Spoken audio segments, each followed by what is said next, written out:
À cela, nous avons mis un point, dans notre première partie, nous avons mis un point sur la souveraineté des États, sur l'État et la souveraineté. Et en ce qui concerne l'État, en droit international, nous pouvons définir l'État comme un territoire géographiquement localisé auquel s'exerce une autorité. Étymologiquement, l'État, tu l'appelles le mot status, qui signifie État person. Et en ce qui concerne la souveraineté, on peut être appréhendé comme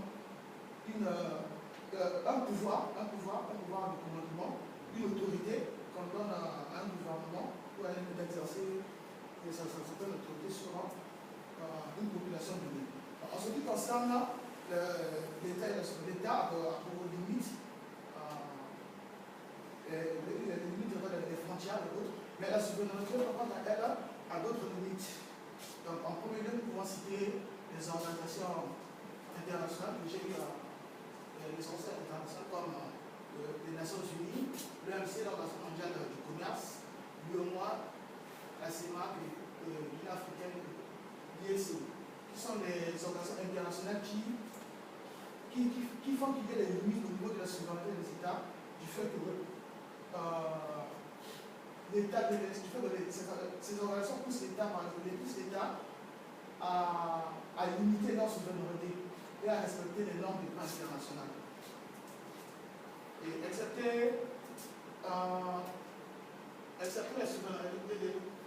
les organisations internationales, nous avons aussi les groupes d'intégration. Comme nous avons cité ici, les groupes d'intégration et les organisations internationales, tous ces groupes-là constituent en fait une limite à la souveraineté des États. Bon, ensuite, nous allons parler toujours dans notre première partie, nous allons parler des acteurs, des actions qui participent à l'intégration. Il s'agit par exemple des pays membres de la CIMAC, entre eux qui vont dans les déplacements, c'est l'interaction entre États, quand on va se déplacer au Japon, en RCA, et tout le reste.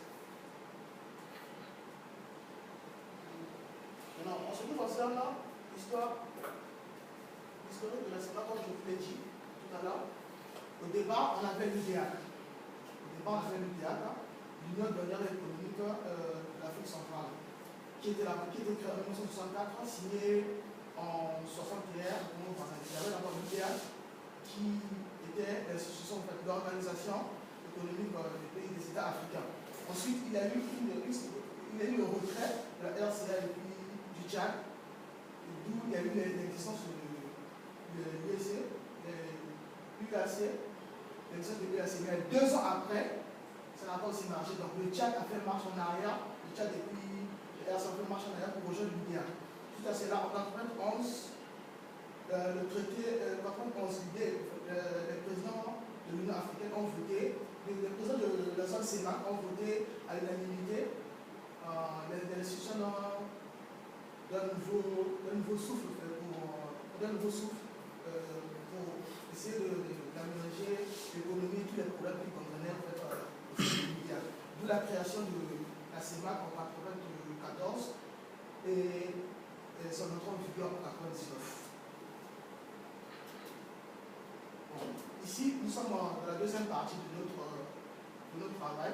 Nous allons parler de la figure et perspective de la mise en œuvre d'une véritable intégration. En ce qui concerne l'intégration en zone CIMAC, par rapport à la zone que moi, nous pensons qu'en zone CIMAC, l'intégration n'est pas effective. Il y a plusieurs aspects et plusieurs facteurs qui font que l'intégration soit faible au niveau de la zone CIMAC. Nous pouvons voir par exemple citer le nombre de journalistes des institutions. À Kobe, il y a une corruption généralisée et il y a une malversation aussi des taxes et autres, malgré le potentiel économique que l'Afrique centrale dispose. Nous avons ici un tableau parlant d'une répartition financière.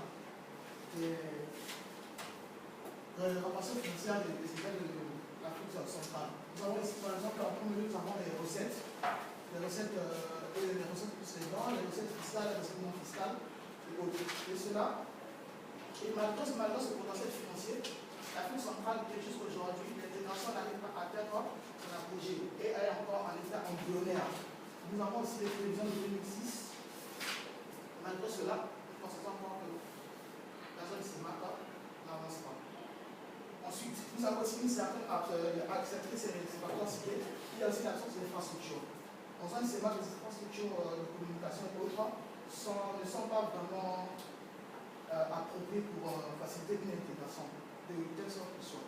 Nous avons ici par exemple un tableau parlant de l'état des routes en zone CIMAC. Nous avons par exemple les routes bituminées en zone CIMAC, les bonnes routes, les meilleures P32, les moyennes 34, les mauvaises routes 34 ici.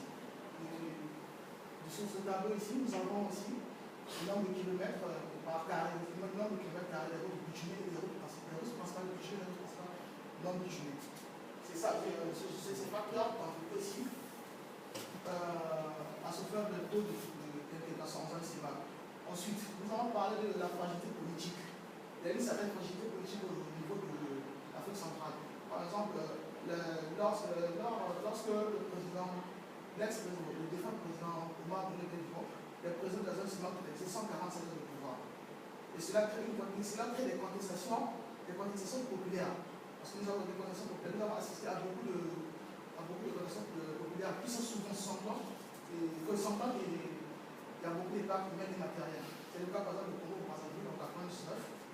Il y a eu des contestations populaires et en 2002, il y a eu des contestations, en 1999, il y a eu des contestations. Et cela aussi, cette fragilité ne permet pas d'initier une bonne intégration. Excepté cela, il y a aussi la mauvaise mentalité des citoyens qui ne veulent pas cohabiter avec d'autres citoyens et d'autres. Il y a les nouveaux gisements miniers, les nouveaux gisements miniers aussi, qui créent un problème de leadership et créent des conflits dans ces zones. Bon. Il y a aussi une mauvaise gestion de recettes au niveau financier. J'ai parlé de ça d'ailleurs. Il y a aussi un fort taux financier. Jusqu'aujourd'hui, en vrai, c'est marqué parce que l'intégration n'est pas effective.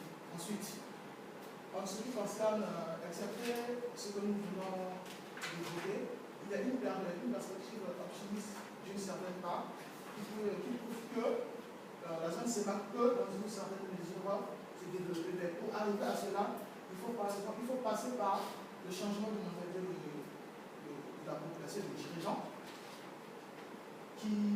Surtout les dirigeants qui, par exemple, les dirigeants qui ne veulent pas, qui ont peur de l'envahissement et qui veulent que les ressources de leurs États ne soient utilisées pour le bien-être des populations de leur État.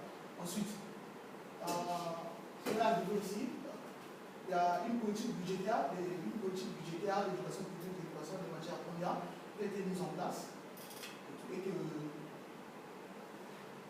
ensuite, la réalisation de l'esprit communautaire, pousser la population à vivre en société, en communauté et tout, et l'inclusion de l'intégration au programme scolaire. Parler de l'intégration, faire la promotion de l'intégration au niveau scolaire. Bon, il y a aussi une perspective pessimiste qui nous pousse à ne pas croire vraiment à cette intégration.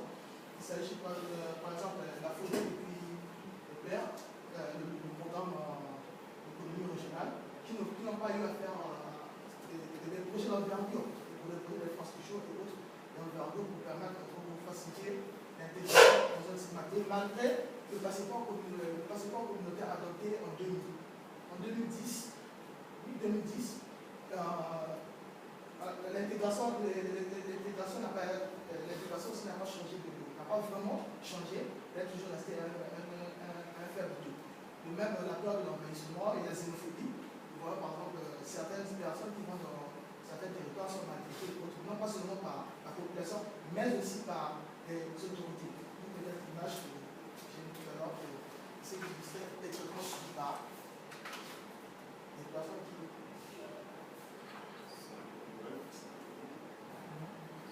En termes de conclusion, je vous donne